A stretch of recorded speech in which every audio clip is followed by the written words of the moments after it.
Federal law enforcement entered the Oval Office of the White House. 4 deputy U.S. Marshals, 3 Secret Service agents acting under Director Kimberly Cheatle's orders, 1 FBI supervisor coordinating the operation. They found the former president seated at the Resolute desk alone. Reading documents, the lead marshal identified himself and spoke the words that no American president has ever heard. "Sir, the Senate of the United States has convicted and removed you from office. You are no longer the president. We are here to facilitate your departure from the White House. Will you come with us voluntarily?" According to sources present in the room, the former president responded, "This is illegal. I am the president. I was elected by the American people. You have no authority to remove me." The marshal replied, "Sir, the Constitution gives the Senate authority to remove presidents through conviction. That authority was exercised yesterday. We are executing a lawful order. Please come with us."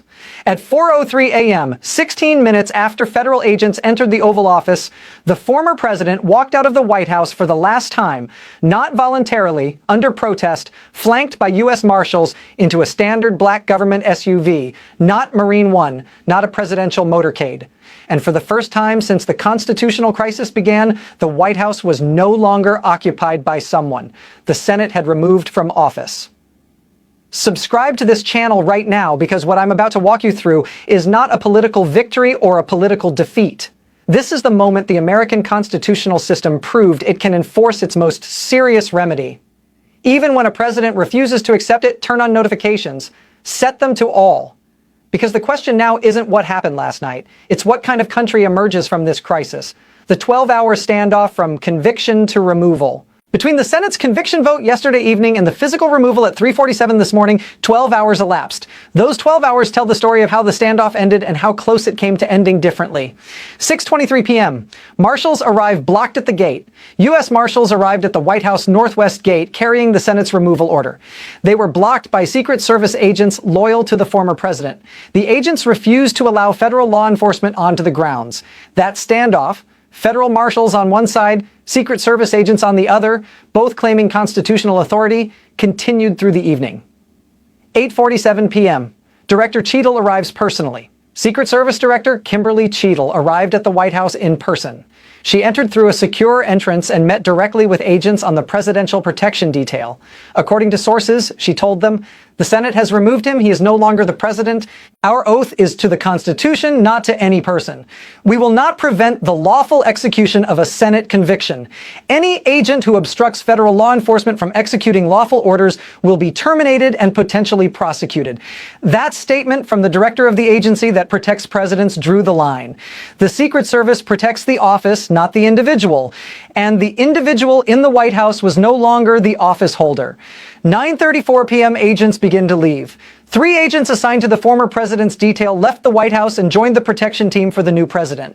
Their departure signaled the beginning of the end. 10:15 p.m. More agents depart. 2 more agents departed. The protective circle was shrinking. Midnight, 7 agents remain.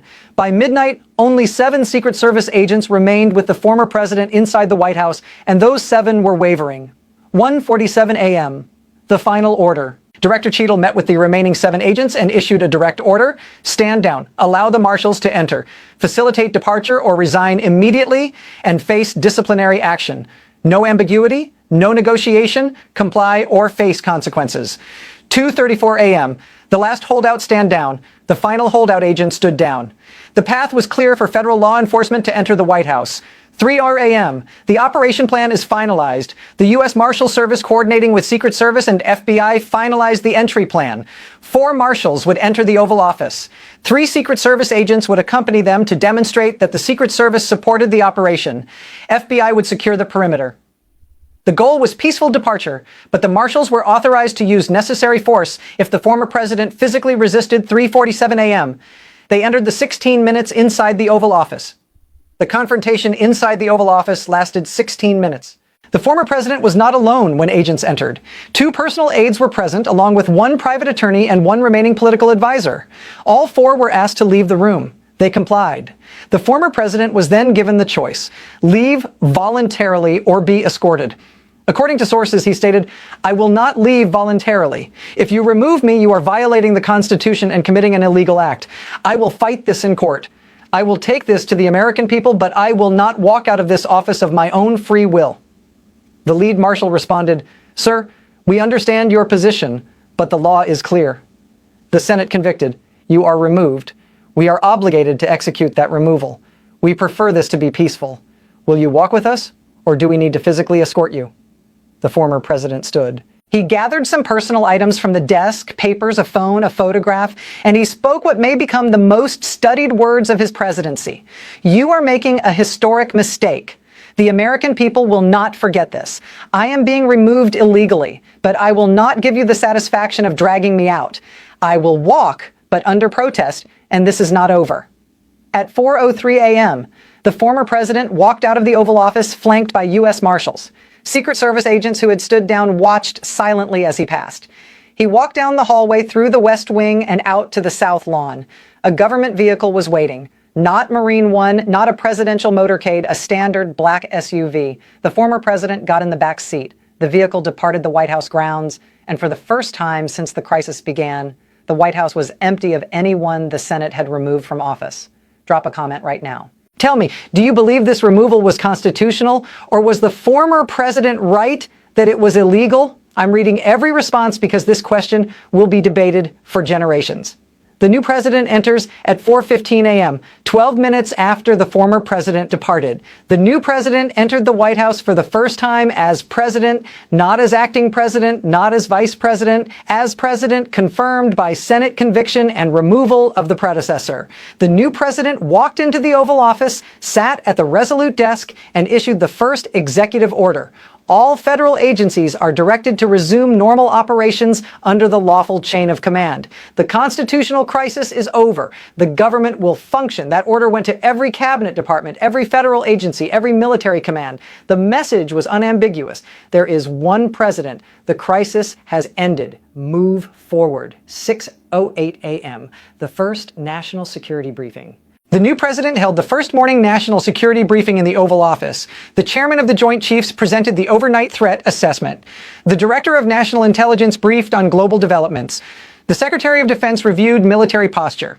It was a normal presidential briefing, and the kind that happens every morning, except this was the first one conducted by the new president in the White House. Hours after the former president was physically removed from the same room, the machinery of government was functioning. The transfer of power, delayed, contested, and ultimately enforced, was complete. The nation and the world react. 7 Heme, the networks break. In every major network broke into regular programming, the coverage went global instantly.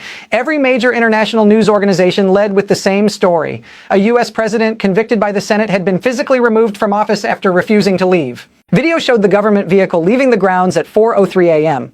Images of the new president entering at 4:15 a.m. Statements from the White House that the constitutional crisis had ended.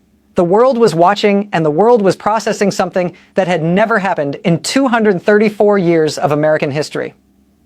8:00 a.m., Senate Majority Leader Chuck Schumer held a press conference last night. At this morning, federal law enforcement entered the